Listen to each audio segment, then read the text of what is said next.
Bismillahirrahmanirrahim. Assalamualaikum warahmatullahi wabarakatuh. Bapak-bapak jamaah Al-Kautsar yang insya Allah dimuliakan Allah Subhanahu wa Ta'ala. Alhamdulillah wa syukri ala ni'amillah azza wa jalla.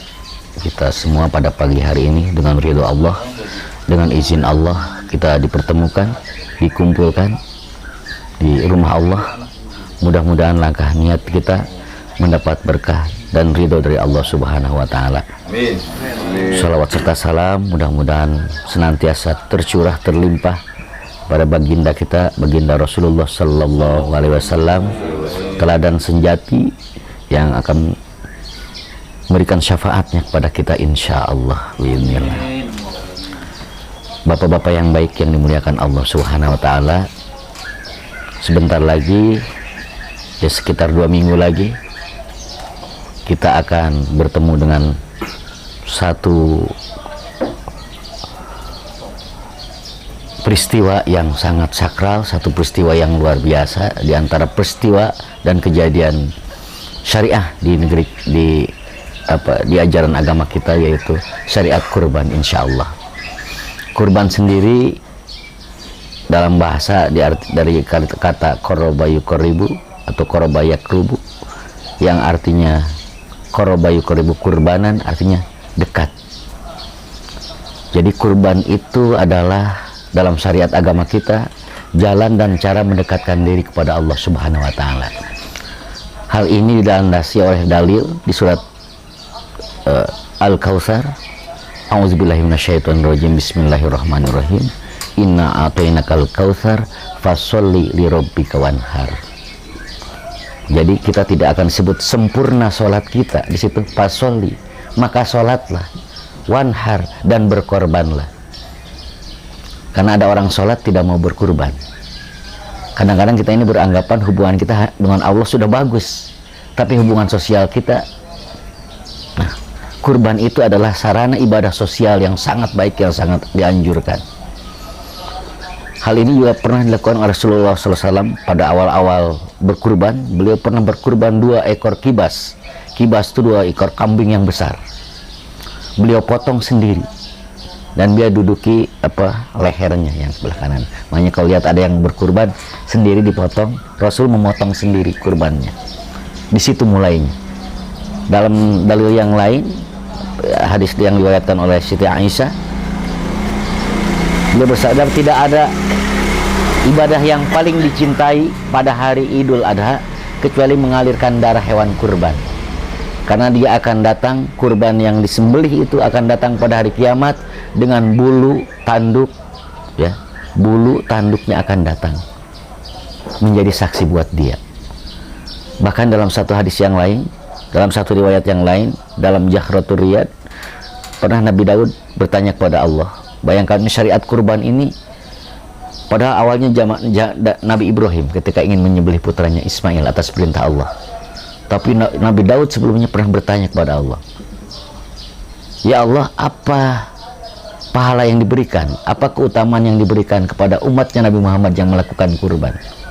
Apa yang menjawab Allah? Kata Allah, aku akan memberikan dan aku akan menggantikan kepada umat Muhammad yang melakukan kurban, aku akan menggantikan 10 kesalahannya. Artinya aku akan menghapus kesalahannya dari setiap bulu yang dikorbankan, dan aku akan memberikan kepadanya 10 derajat dari setiap helai bulu yang dikorbankan. Bayangkan kalau kita berkorban 1 ekor kambing, pernah nggak kita hitung bulunya berapa? Kalau setiap tahun kita berkorban, berapa banyak dosa yang bisa dihapuskan, dan berapa derajat yang Allah angkat untuk kita. Dahsyat.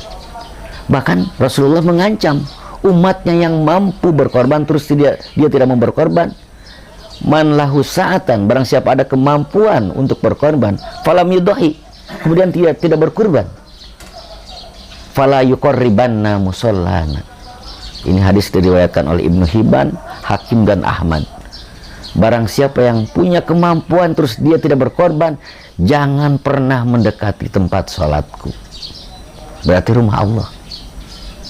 Walaupun kurban itu, kata Nabi, ya, dalam satu hadis yang lain Nabi bersabda, diwajibkan atasku berkorban sholat witir, berkorban sholat witir dan sholat duha, tapi aku sunnahkan buat umatku. Ya, jadi kurban sunnah, terus sholat id, sholat duha, ya itu termasuk yang disunnahkan buat umatnya. Tapi sunnah untuk kurban itu sunnah muakkad ya. Apa yang dibilang sunnah muakkad? Sunnah yang mendekati wajib buat yang mampu. Jadi nggak ada yang dihakimi bahwa kalau yang berkurban itu kafir ya. Tadi kalimatnya fala yuqribanna musallana, tapi dihukum berdosa ya. Bagi yang tidak berkorban itu hukumnya dosa. Jadi untuk yang mampu dia hukumnya sunnah muakkad, untuk yang tidak mampu hukumnya sunnah saja. Bayangkan ya, tingkatannya ada dua ya. Sunnah biasa buat yang tidak mampu, tapi yang apa kalau untuk yang mampu itu sunnah muakkadah. Karena itu sebetulnya celaan buat orang-orang yang mampu. Terkadang kan kita beli handphone sanggup ya, handphone yang sekarang apa iPhone lah, apa segala macam ya, bukan promosi. Bahkan ada orang jauh-jauh hari buat liburan mempersiapkan diri menyimpan uang. Kenapa tidak mempersiapkan diri buat berkurban, sarana mendekatkan diri kepada Allah? Ada orang siap-siap, wah saya bangga liburan Singapura, Malaysia, Jepang, Hong Kong. Pas giliran kurban, ora ono, tidak ada uangnya, malu ya. Mandalladzi yuqridullah qardan hasanan fayuda'if lahu walahu ajru. Barang siapa yang memberikan pinjaman kepada Allah, maka Allah akan menggantikannya yang berlipat ganda. Artinya barang siapa yang menginfakkan hartanya di jalan Allah, ya, dia Allah akan gantikan. Nah, yang jadi masalah sekarang kurban itu kan buat yang hidup. Karena di situ dibarengi dengan niat. Disebutkan niatnya. Lalu bagaimana kalau kita berkorban untuk yang meninggal? Contoh seorang anak ingin berbakti pada orang tuanya. Boleh nggak berkorban untuk bapaknya atau ibunya yang sudah meninggal? Ya, karena ini juga berbeda pendapat. Nanti tergantung keyakinan kita ya. Kalau kata Imam Hanafi boleh saja. Tapi syaratnya kata Imam Hanafi, ketika kita berkorban untuk orang tua kita, kita jangan ikut makan korban itu, dagingnya.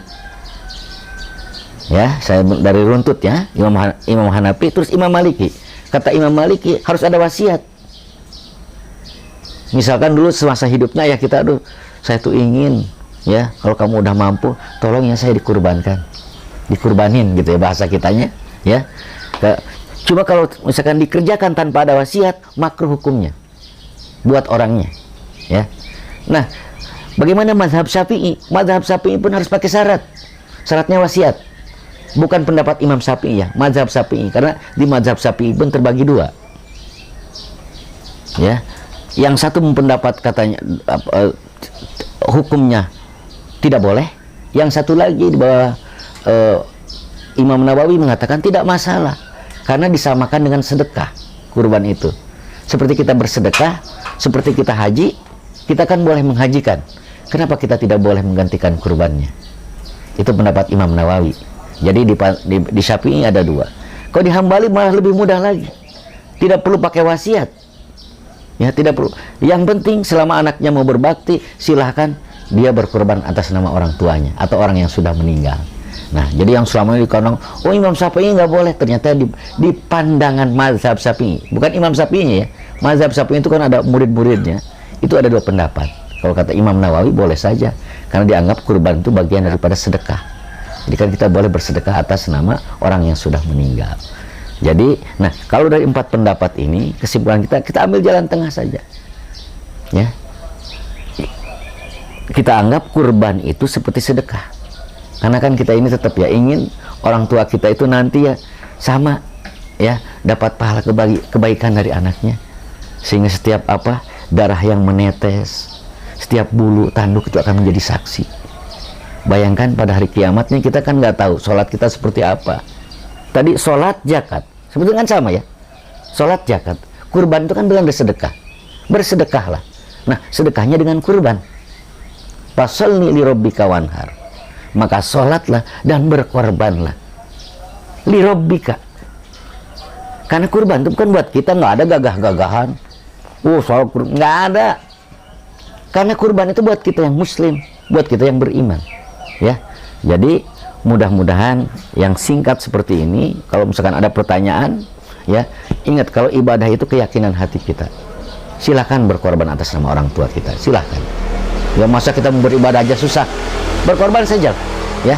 Karena tujuannya adalah ini ibadah sosial. Apalagi di zaman sulit seperti ini, kita mampu berbagi itu luar biasa. Kita banyak membantu orang sekarang lagi susah, kita bisa bagi-bagi, ya. Itulah untuk mengukur kadar iman kita. Kadang-kadang kita beli apa mahal sanggup ya.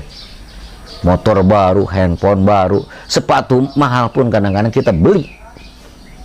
Tapi kenapa kalau buat Allah kita mikir?